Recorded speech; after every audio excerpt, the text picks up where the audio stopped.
양자 인터넷 엔지니어, 빛으로 암호화된 세계를 설계하는 사람들.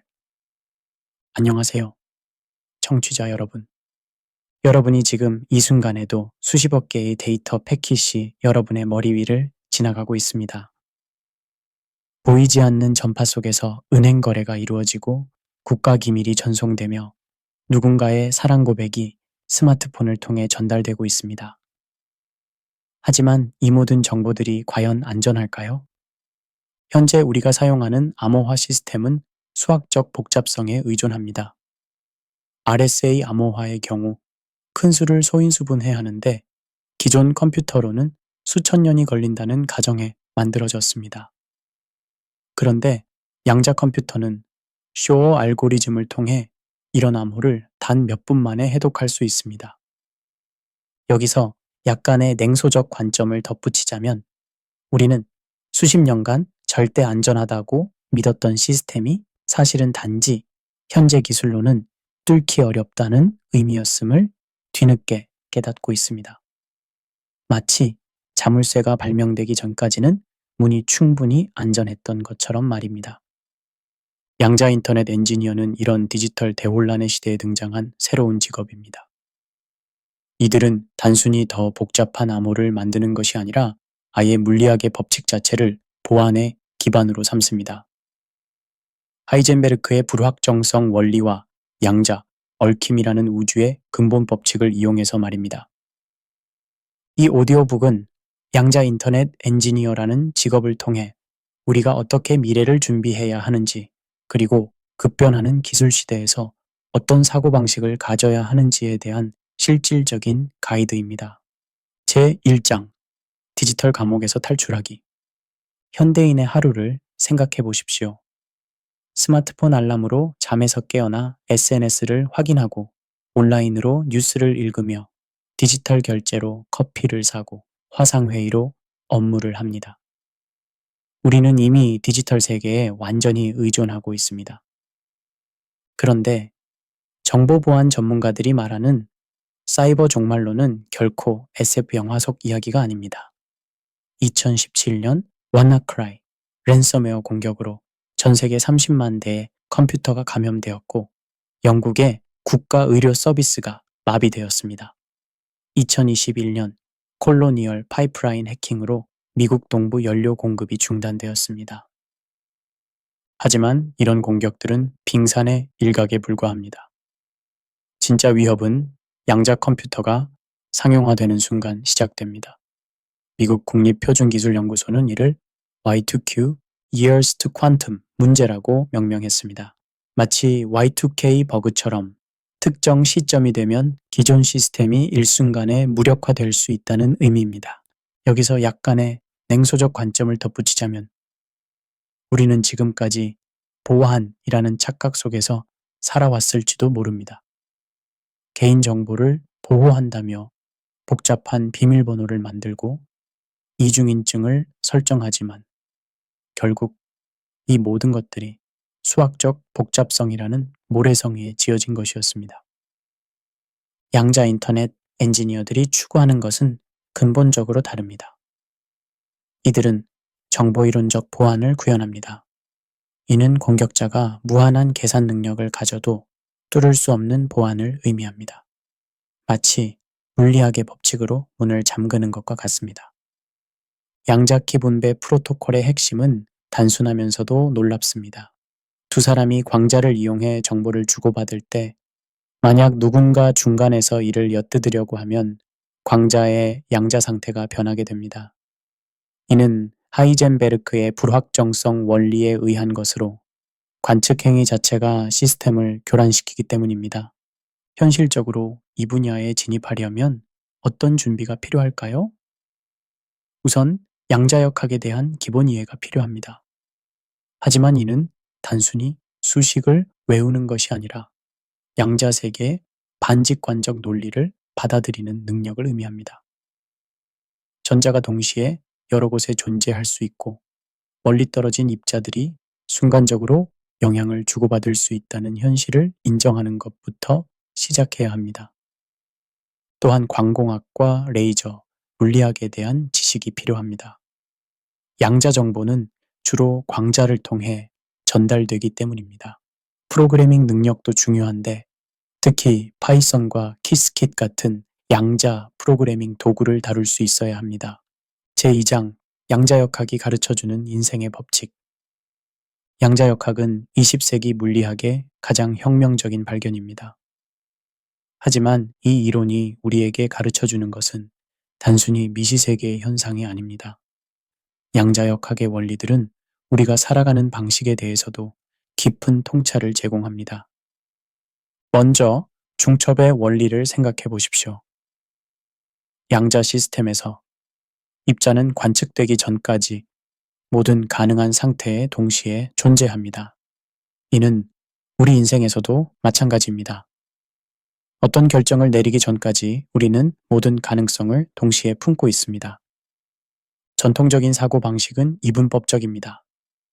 성공 아니면 실패, 옳음 아니면 그름. 하지만 양자적 사고는 그리고의 논리입니다. 성공인 동시에 실패일 수 있고 옳은 동시에 그를 수 있습니다. 이런 사고방식은 복잡한 현대사회에서 더욱 필요한 능력입니다. 불확정성 원리는 더욱 흥미로운 통찰을 제공합니다. 하이젠베르크는 입자의 위치와 운동량을 동시에 정확히 알 수 없다고 했습니다.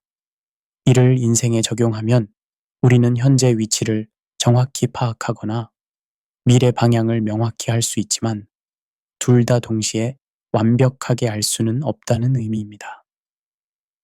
여기서 약간의 냉소적 관점을 덧붙이자면 자기 개발 산업은 이런 근본적 불확실성을 무시하고 완벽한 계획과 확실한 성공법을 판매합니다. 하지만 양자역학은 우주 자체가 본질적으로 확률적이라고 말합니다. 완벽한 예측은 물리적으로 불가능합니다. 양자 얽힘은 가장 신비로운 현상입니다. 두 입자가 얽힘 상태에 있으면 아무리 멀리 떨어져 있어도 한 입자의 상태 변화가 다른 입자에게 즉시 영향을 미칩니다. 아인슈타인은 이를 유령 같은 원거리 작용이라고 불렀습니다. 인간관계도 비슷합니다.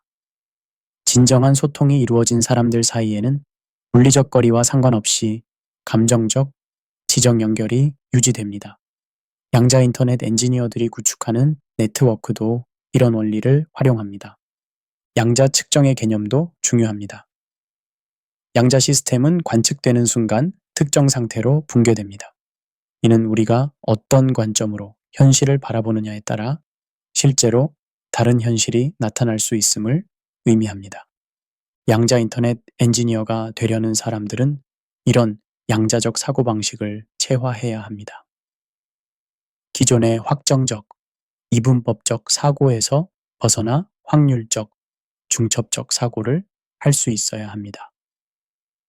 실제 연구에서도 이런 사고방식이 중요합니다. 양자 시스템은 극도로 민감해서 작은 환경 변화에도 얽힘이 깨질 수 있습니다. 이를 양자 디코히어런스라고 하는데 엔지니어들은 이런 불완전성을 받아들이면서도 시스템을 최적화해야 합니다.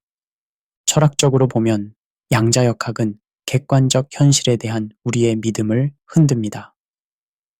코펜하겐 해석에 따르면 관측되지 않은 현실은 존재하지 않습니다.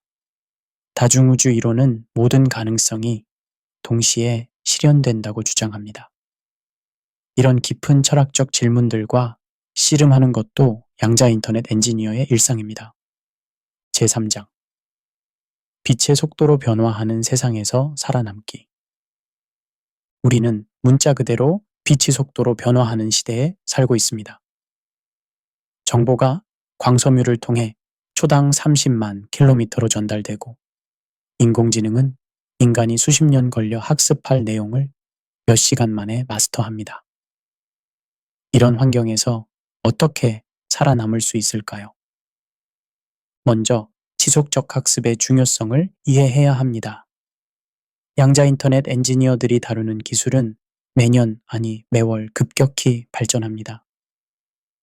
2019년 구글이 양자우 월성을 달성했다고 발표했을 때 많은 전문가들이 이는 실험실 차원의 성과일 뿐이라고 생각했습니다. 하지만 불과 몇 년 만에 IBM, 구글, 아이온큐 등 여러 기업이 실용적인 양자 컴퓨터를 출시하기 시작했습니다. 여기서 약간의 냉소적 관점을 덧붙이자면 우리는 평생교육이라는 아름다운 말로 포장된 영원한 학습 노동에 시달리고 있습니다. 예전에는 대학에서 배운 지식으로 평생 일할 수 있었지만 이제는 은퇴할 때까지 계속 공부해야 합니다. 이는 발전인가? 아니면 또 다른 형태의 착취인가요? 하지만 현실은 냉혹합니다. 적응하지 못하는 자는 도태됩니다. 이는 다윈의 진화론이 아니라 기술 진화의 법칙입니다. 양자 기술이 상용화되면 기존 암호화 전문가들의 상당수가 일자리를 잃을 수도 있습니다. 메타학습이 핵심 능력이 됩니다. 특정 기술을 배우는 것보다 새로운 기술을 빠르게 습득하는 방법을 아는 것이 더 중요합니다. 양자 인터넷 엔지니어들은 양자 물리학, 광학, 전자공학, 컴퓨터공학, 암호학 등 다양한 분야를 넘나들며 지식을 통합해야 합니다. 네트워크 효과를 이해하는 것도 중요합니다. 기술의 가치는 사용자 수의 제곱에 비례합니다. 이를 메트칼프의 법칙이라고 하는데 양자 인터넷도 마찬가지입니다. 초기에는 몇 개의 연구기관만 연결되겠지만 임계점을 넘으면 폭발적으로 확산될 것입니다. 중국의 경우를 보십시오. 2016년 세계 최초로 양자통신 위성 모쯔호를 발사했고 2017년에는 베이징 상하이 간 2000km 양자통신 백본망을 구축했습니다. 유럽연합은 퀀텀 인터넷 알라이언스를 통해 범유럽 양자 네트워크 구축을 추진하고 있습니다. 한국은 어떨까요? 아직 초기 단계이지만 KT, SKT, 삼성 등이 양자 보안 기술 개발에 투자하고 있습니다. 하지만 중국이나 미국에 비하면 상당히 뒤처진 상황입니다. 기술적 특이점에 대한 이해도 필요합니다. 레이 커즈와일은 2045년경 인공지능이 인간의 지능을 넘어설 것이라고 예측했습니다. 양자 컴퓨터와 인공지능이 결합되면 이 시점은 더 빨라질 수 있습니다. 이런 급변하는 환경에서 살아남으려면 안티프레질한 사고방식이 필요합니다. 나심 탈레브가 제시한 개념으로 충격이나 변화로부터 오히려 더 강해지는 시스템을 의미합니다. 양자 인터넷 엔지니어들은 기술적 혼란을 기회로 전환할 수 있어야 합니다. 실무적으로는 T자형 인재가 되어야 합니다. 한 분야에는 깊은 전문성을 가지되 다른 분야들과 연결할 수 있는 폭넓은 지식도 필요합니다. 양자 물리학이 주전공이라면 프로그래밍과 비즈니스 감각도 키워야 합니다. 제4장 보안의 심리학 우리는 무엇을 지키고 있는가? 보안이라는 개념을 깊이 생각해 본 적이 있으십니까? 우리는 왜 정보를 숨기려고 할까요? 무엇을 그렇게 간절히 보호하려는 걸까요? 양자 인터넷 엔지니어들이 구축하는 절대적 보안 시스템을 이해하려면 먼저 보안에 대한 인간의 근본적 욕구를 탐구해야 합니다. 프라이버시는 인간의 기본권이라고 여겨지지만 사실 역사적으로 보면 상당히 최근의 개념입니다. 농업사회에서는 모든 것이 공개되어 있었습니다. 누가 누구와 결혼했는지, 어떤 집안이 얼마나 부유한지, 누가 병에 걸렸는지 모두가 알고 있었습니다. 프라이버시에 대한 욕구는 도시화와 산업화의 산물입니다. 익명성이 가능해지면서 동시에 프라이버시의 필요성도 생겨났습니다. 루이 브랜다이스와 세뮤얼 워런이 1890년 프라이버시의 권리라는 논문을 발표한 것도 사진기와 신문의 발달로 사생활 침해가 우려되면서였습니다. 하지만 여기서 약간의 냉소적 관점을 덧붙이자면 현대인들은 프라이버시를 외치면서도 스스로 모든 것을 공개합니다. 소셜미디어에 일상을 올리고 위치 서비스를 켜두고 온라인 쇼핑 기록을 남깁니다. 우리가 정말로 보호하려는 것은 프라이버시가 아니라 통제권일지도 모릅니다. 정보 비대칭성이 권력의 원천이 됩니다. 내가 상대방보다 더 많은 정보를 가지고 있으면 협상에서 유리한 위치에 설 수 있습니다. 이는 개인 차원에서도 국가 차원에서도 마찬가지입니다. 양자암호학의 핵심 원리인 정보 이론적 보완은 이런 인간의 심리적 욕구를 물리학적으로 구현한 것입니다. 클로드 셰넌이 1949년 증명한 바에 따르면 완벽한 보안을 위해서는 암호키가 메시지만큼 길어야 하고 한 번만 사용되어야 하며 완전히 무작위여야 합니다. 기존 암호 시스템은 이 조건들을 만족하지 못합니다. 계산적 보안에 의존하기 때문입니다. 하지만 양자키 분배는 물리학의 법칙을 이용해 이 문제를 해결합니다. 양자 무작위성을 이용해 진정한 난수를 생성하고 도청 시도를 즉시 감지할 수 있습니다. 심리적 보상 체계도 중요합니다. 보안이 강화될수록 사용자들은 더 안전하다고 느끼지만 동시에 더 많은 위협을 상상하게 됩니다. 이를 보안 패러독스라고 합니다. 완벽한 보안은 존재하지 않는다는 불안감이 더 강한 보안에 대한 욕구를 만들어냅니다.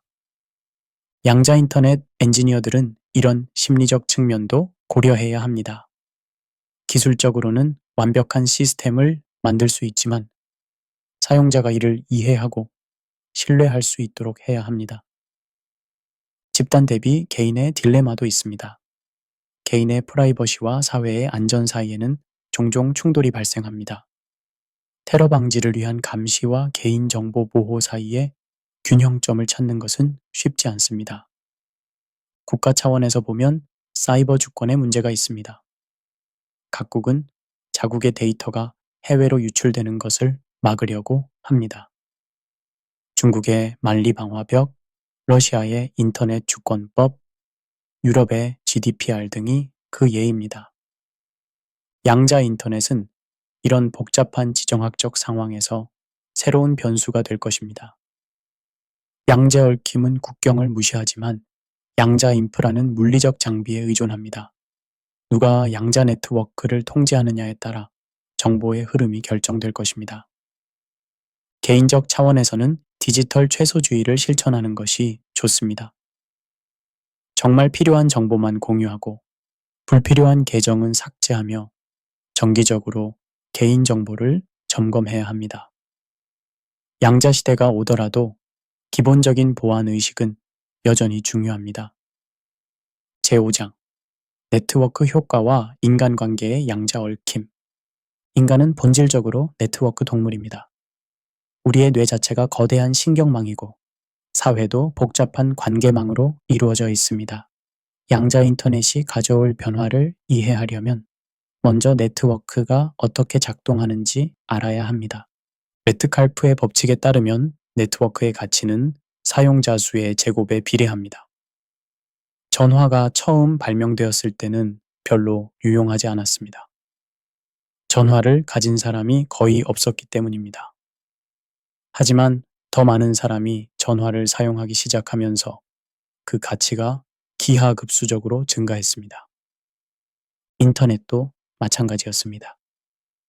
1990년대 초반에는 몇 개의 대학과 연구기관만 연결된 학술망이었지만 상업적 사용이 허용되면서 폭발적으로 성장했습니다. 소셜미디어도 같은 패턴을 보였습니다. 양자 인터넷도 비슷한 성장 곡선을 그을 것입니다. 현재는 실험실 수준에서 몇 킬로미터 거리에 양자 통신만 가능하지만 양자 중계기 기술이 발전하면 전 세계를 연결하는 양자 네트워크가 구축될 것입니다. 여기서 약간의 냉소적 관점을 덧붙이자면 네트워크 효과는 승자 독식 구조를 만들어냅니다. 먼저 임계점에 도달한 플랫폼이 모든 것을 가져갑니다. 구글, 페이스북, 아마존이 그렇게 거대해진 것도 네트워크 효과 때문입니다. 양자 인터넷 분야에서도 같은 일이 일어날 가능성이 높습니다. 약한 연결의 힘이라는 개념도 중요합니다. 마크 그레노베터의 연구에 따르면 새로운 일자리 정보는 가까운 친구보다는 아는 사람 정도의 관계에서 더 많이 얻는다고 합니다. 강한 연결로 이루어진 집단은 비슷한 정보를 공유하지만 약한 연결은 새로운 정보를 가져다 줍니다. 양자 인터넷 엔지니어가 되려는 사람들도 이런 네트워크를 구축해야 합니다. 양자 물리학자, 광학 엔지니어, 암호학자, 네트워크 전문가들과의 연결이 필요합니다. 단순히 같은 전공자들끼리만 어울리면 안 됩니다. 양자 얽힘의 개념을 인간관계에 적용해 보면 흥미로운 통찰을 얻을 수 있습니다. 진정으로 연결된 사람들 사이에는 물리적 거리와 상관없이 감정적, 지적 공명이 일어납니다. 한 사람의 기분이나 생각이 변하면 다른 사람도 비슷한 변화를 경험합니다. 하지만 양자 얽힘은 매우 섬세합니다. 외부 환경의 작은 변화에도 얽힘이 깨질 수 있습니다. 인간관계도 마찬가지입니다. 신뢰는 쌓는데 시간이 걸리지만 한순간에 무너질 수 있습니다. 네트워크 과학의 관점에서 보면 사회는 스케일 프리 네트워크의 특성을 보입니다. 대부분의 사람은 적은 수의 연결을 가지지만 소수의 허브는 매우 많은 연결을 가집니다. 이런 허브들이 네트워크의 안정성과 효율성을 결정합니다. 양자 인터넷에서도 비슷한 구조가 나타날 것입니다. 몇 개의 주요 노드가 전체 네트워크의 핵심 역할을 할 것이고, 이런 노드들을 통제하는 것이 네트워크 전체를 통제하는 것과 같을 수 있습니다. 신뢰의 네트워크도 중요한 개념입니다. 양자 암호학은 수학적 증명에 의존하지만 실제 구현에서는 여전히 인간의 신뢰가 필요합니다. 양자키를 생성하는 장비를 누가 만들었는지, 네트워크 인프라를 누가 관리하는지에 따라 보안의 실제 수준이 결정됩니다. 개인적 차원에서는 지적 겸손을 유지하는 것이 중요합니다. 양자 기술은 매우 빠르게 발전하고 있어서 혼자서는 모든 것을 따라갈 수 없습니다. 다른 전문가들과의 협업과 지속적인 학습이 필수입니다. 또한 다양성의 가치를 인정해야 합니다. 서로 다른 배경을 가진 사람들이 모일 때 창조적인 해결책이 나올 가능성이 높습니다. 양자 인터넷이라는 융합 기술 분야에서는 특히 이런 다양성이 중요합니다. 제6장 미래를 설계하는 사람들의 사고방식. 미래를 예측하는 것은 불가능하지만 미래를 설계하는 것은 가능합니다. 양자 인터넷 엔지니어들은 단순히 기존 기술을 개선하는 것이 아니라 아예 새로운 패러다임을 만들어가고 있습니다. 이들의 사고방식을 이해하면 우리도 미래를 더 능동적으로 준비할 수 있습니다. 시스템 사고가 핵심입니다. 양자 인터넷은 단순히 더 빠른 인터넷이 아닙니다. 이는 정보 보안, 프라이버시, 권력, 경제에 대한 우리의 근본적 가정을 바꾸는 시스템적 변화입니다. 예를 들어 양자 암호학이 상용화되면 현재의 공개 키, 암호화 시스템이 무력화됩니다. 이는 단순히 보안업체들의 문제가 아닙니다. 전자상거래, 온라인 뱅킹, 디지털 신원 확인, 사물 인터넷, 자율주행차 등 현대사회의 모든 디지털 인프라가 영향을 받습니다. 역사적 사고도 중요합니다. 기술 혁신은 예측 가능한 패턴을 보입니다. 전화가 발명되었을 때 사람들은 이것이 음악 감상용이라고 생각했습니다. 인터넷이 나왔을 때도 대부분은 단순한 정보 검색 도구로 여겼습니다. 양자 기술도 마찬가지입니다. 현재는 주로 보안 용도로 논의되지만 실제로는 우리가 상상하지 못하는 방식으로 사회를 변화시킬 것입니다. 양자 센서로 지하자원 탐사가 혁명적으로 개선될 수도 있고, 양자 생물학이 발전해서 광합성을 모방한 태양전지가 나올 수도 있습니다. 여기서 약간의 냉소적 관점을 덧붙이자면 기술 결정론의 함정에 빠지기 쉽습니다. 기술이 사회를 일방적으로 변화시킨다고 생각하는 것입니다. 하지만 실제로는 사회가 기술을 선택하고 형성합니다. 같은 기술이라도 다른 사회에서는 다른 방식으로 사용됩니다. 원칙 기반 사고가 필요합니다. 구체적인 기술은 빠르게 변하지만 근본 원칙은 오래 지속됩니다.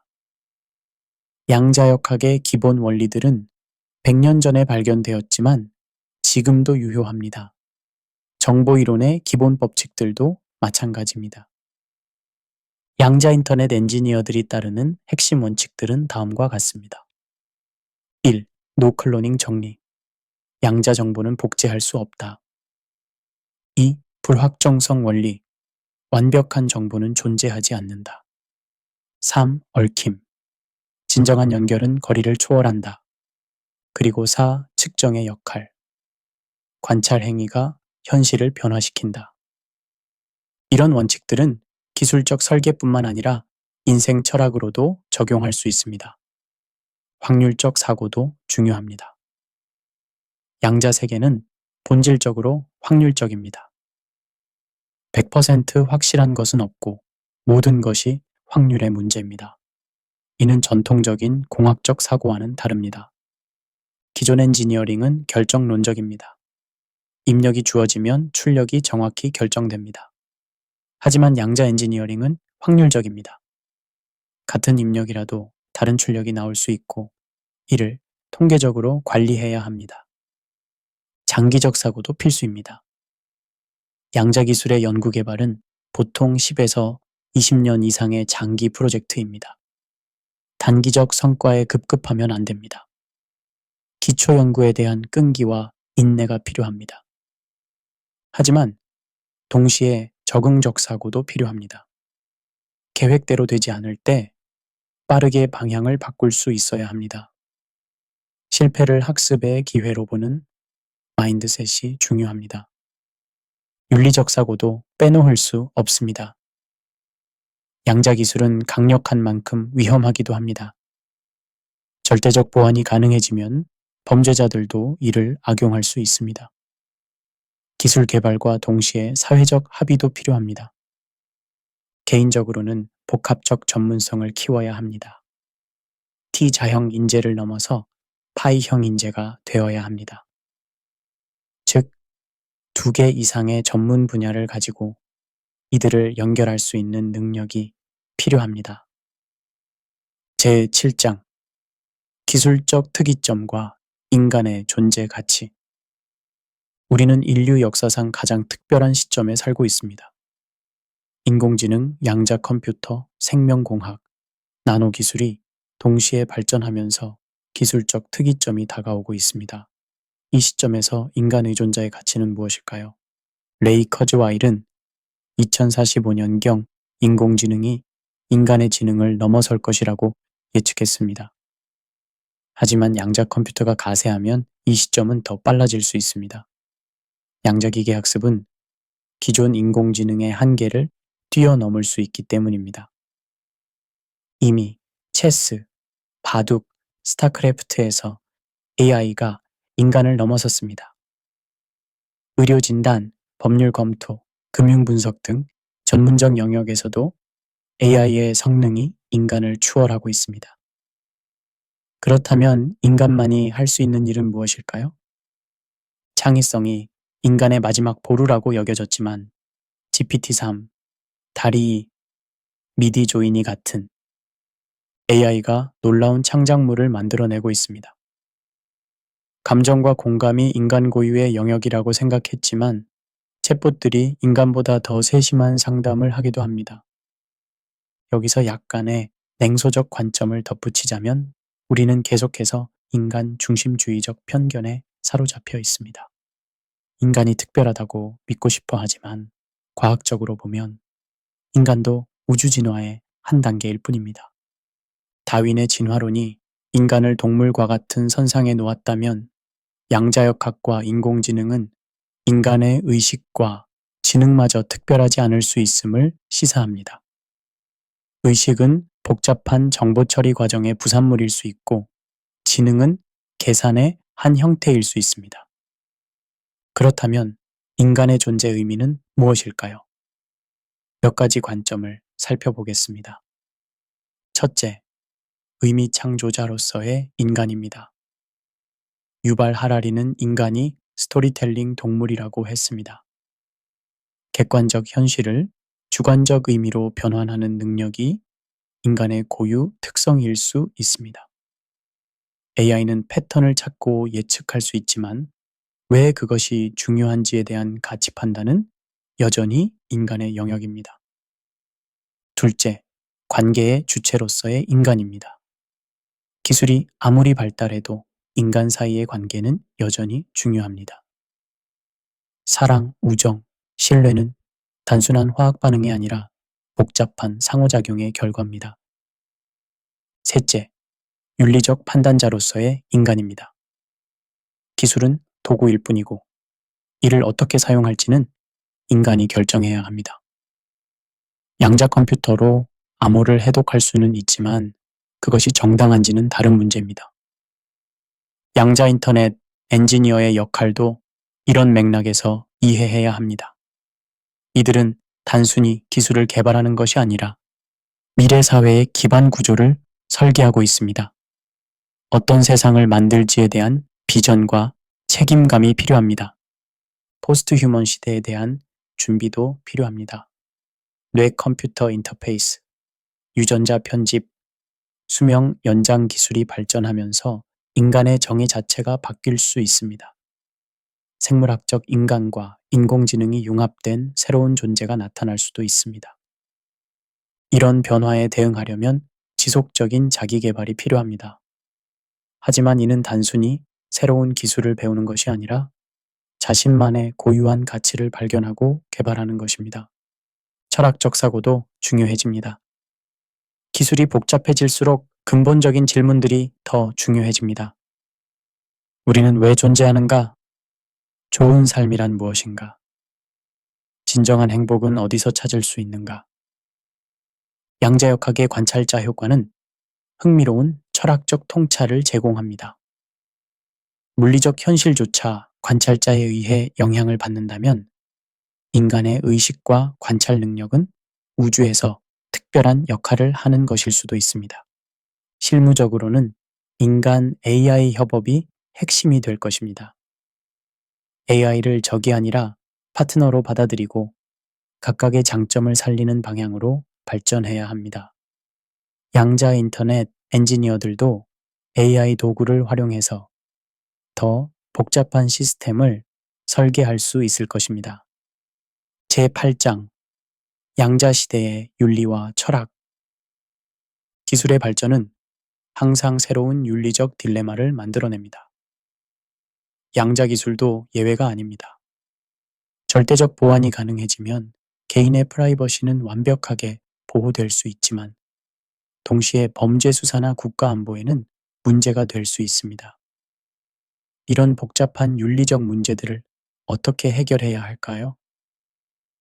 프라이버시 대비 투명성의 딜레마부터 살펴보겠습니다. 양자 암호학이 발달하면 개인이나 조직이 정부의 감시로부터 완전히 자유로워질 수 있습니다. 이는 인권보호 차원에서는 긍정적이지만 테러 방지나 범죄 수사에는 장애가 될 수 있습니다. 현재의 암호화 시스템은 정부가 필요시 해독할 수 있는 여지를 남겨두고 있습니다. 미국의 경우 법원 명령이 있으면 기업들이 암호화된 데이터를 제공해야 합니다. 하지만 양자 암호학은 수학적으로 해독 불가능한 시스템을 만들어냅니다. 여기서 약간의 냉소적 관점을 덧붙이자면 정부는 항상 백도어를 원합니다. 9.11 이후 애국자법, 에드워드 스노든의 폭로로 드러난 NSA의 감시 프로그램, 최근의 애플과 FBI 논쟁 등을 보면 정부와 기술 기업 사이의 갈등은 계속될 것입니다. 디지털 불평등의 문제도 심각합니다. 양자 기술은 막대한 비용이 드는 첨단 기술입니다. 양자 컴퓨터는 절대 영도에 가까운 극저온에서 작동해야 하고 양자 통신은 정밀한 광학 장비가 필요합니다. 이런 기술에 접근할 수 있는 사람과 그렇지 못한 사람 사이의 격차가 더욱 커질 수 있습니다. 국가 차원에서도 마찬가지입니다. 양자 기술을 먼저 확보한 국가는 다른 국가들에 대해 압도적 우위를 가질 수 있습니다. 이는 새로운 형태의 디지털 제국주의로 이어질 수 있습니다. 기술적 결정론 대비 사회적 구성주의의 논쟁도 있습니다. 기술이 사회를 일방적으로 변화시키는가, 아니면 사회가 기술의 발전 방향을 결정하는가. 양자 기술의 경우 물리학의 법칙에 기반하므로 기술적 제약이 강하지만 여전히 사회적 선택의 여지는 있습니다. 의식과 자유의지에 대한 철학적 질문도 제기됩니다. 양자역학의 무작위성이 자유의지의 근거가 될 수 있을까요? 로저 펜로즈와 스튜어트 해머로프는 의식이 뇌의 미세속 안에서 일어나는 양자 현상이라고 주장했습니다. 하지만 대부분의 신경과학자들은 이를 받아들이지 않습니다. 만약 의식이 양자 현상이라면 양자 컴퓨터도 의식을 가질 수 있을까요? 인공의식의 가능성은 인간의 존재 의미에 대한 근본적 질문을 제기합니다. 환경윤리의 관점에서도 양자 기술을 살펴봐야 합니다. 양자 컴퓨터는 기존 컴퓨터보다 에너지 효율이 높을 수 있지만 극저온 냉각에 필요한 에너지는 상당합니다. 또한 양자 소재의 생산 과정에서 환경 오염이 발생할 수 있습니다. 세대 간 정의의 문제도 있습니다. 현재 세대가 양자 기술을 개발함으로써 미래 세대에게 어떤 영향을 미칠 것인가? 기술의 혜택과 위험을 공정하게 분배할 수 있을까? 문화적 다양성도 고려해야 합니다. 서구의 개인주의적 가치관과 동양의 집단주의적 가치관이 양자 기술의 활용에 어떤 차이를 만들어낼까? 프라이버시에 대한 인식, 정부의 역할에 대한 기대, 기술에 대한 신뢰도 등이 모두 다를 수 있습니다. 양자 인터넷 엔지니어들은 이런 복잡한 윤리적, 철학적 문제들을 고려하면서 기술을 개발해야 합니다. 단순히 기술적 완성도만 추구하면 안 됩니다. 참여적 기술 평가가 필요합니다. 기술 전문가들만이 아니라 다양한 이해관계자들이 기술 개발 과정에 참여해야 합니다. 시민, 정책 결정자, 윤리학자, 사회학자 등이 모두 목소리를 낼 수 있어야 합니다. 예방적 원칙을 적용하는 것도 고려해 볼 만합니다. 위험이 완전히 확인되지 않았더라도 잠재적 위험이 클 경우 기술 개발을 신중하게 진행해야 합니다. 개인적 차원에서는 윤리적 성찰을 지속해야 합니다. 내가 개발하는 기술이 사회에 어떤 영향을 미칠지, 내 행동이 윤리적으로 정당한지 계속 질문해야 합니다. 또한 다원적 사고를 키워야 합니다. 하나의 관점으로는 복잡한 윤리적 문제를 해결할 수 없습니다. 여러 가지 윤리 이론과 가치 체계를 이해하고 상황에 맞게 적용할 수 있어야 합니다. 결론, 빛으로 쓰여진 미래. 우리는 지금 역사의 전환점에 서 있습니다. 양자 인터넷 엔지니어라는 직업을 통해 살펴본 것은 단순히 하나의 기술 분야가 아닙니다. 이는 인류가 어떤 미래를 선택할 것인가에 대한 이야기입니다. 빛의 속도로 변화하는 세상에서 우리에게 필요한 것은 무엇일까요? 첫째는 적응력입니다. 변화를 두려워하지 않고 오히려 기회로 받아들이는 마음가짐이 필요합니다. 양자 기술처럼 우리의 상식을 뒤흔드는 새로운 패러다임이 계속 등장할 것입니다. 둘째는 연결력입니다. 양자 얽힘이 보여주듯이 진정한 연결은 거리나 시간을 초월합니다. 다양한 분야의 사람들과 깊이 있는 관계를 맺고 서로 다른 지식과 경험을 교환할 수 있어야 합니다. 셋째는 창조력입니다. 기존의 것을 조합하는 것이 아니라 완전히 새로운 것을 만들어내는 능력이 필요합니다. 양자 인터넷 엔지니어들이 하는 일이 바로 그것입니다. 물리학의 법칙을 이용해서 기존에는 불가능했던 기술을 구현하는 것입니다. 넷째는 윤리력입니다. 강력한 기술일수록 더 큰 책임이 따릅니다. 무엇을 할 수 있는가와 무엇을 해야 하는가는 다른 문제입니다. 기술의 발전이 인류의 행복과 번영에 기여할 수 있도록 하는 것이 우리의 책임입니다. 마지막으로 철학력입니다. 기술이 복잡해질수록 근본적인 질문들이 더 중요해집니다. 우리는 왜 존재하는가? 좋은 삶이란 무엇인가? 기술과 인간의 관계는 어떠해야 하는가? 여기서 마지막으로 냉소적 관점을 덧붙이자면 미래에 대한 예측은 대부분 틀립니다. 우리가 지금 상상하는 양자시대의 모습과 실제 모습은 많이 다를 것입니다. 하지만 그렇다고 해서 준비를 포기할 수는 없습니다.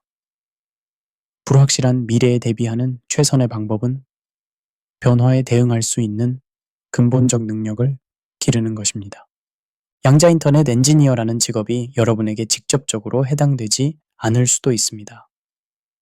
하지만 이들이 보여주는 사고방식과 태도는 어떤 분야에서든 도움이 될 것입니다. 미래는 준비하는 자의 것입니다. 성경에서는 이렇게 말씀하고 있습니다. 지혜로운 자는 재앙을 보면 숨어 피하여도 어리석은 자들은 나아가다가 해를 받느니라. 잠언 22장 3절. 양자시대라는 거대한 변화 앞에서 우리는 지혜로운 자가 되어야 합니다. 변화를 미리 감지하고 적절히 준비하며 기회를 포착할 수 있어야 합니다. 또한 너희는 먼저 그의 나라와 그의 의를 구하라.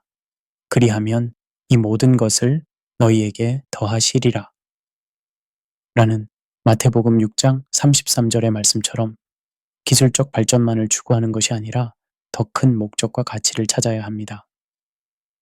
양자 인터넷 엔지니어들이 구축하는 것은 단순한 네트워크가 아니라 더 안전하고 투명한 미래 사회의 기반입니다. 여러분의 소중한 시간을 내어 이 여정에 함께 해주셔서 진심으로 감사드립니다. 양자 시대를 준비하는데 이 내용이 조금이라도 도움이 되었기를 바랍니다. 더 많은 미래 직업과 기술 트렌드에 대한 이야기가 궁금하시다면 구독과 좋아요를 눌러주시기 바랍니다. 여러분의 피드백과 질문은 더 나은 콘텐츠를 만드는데 큰 도움이 됩니다.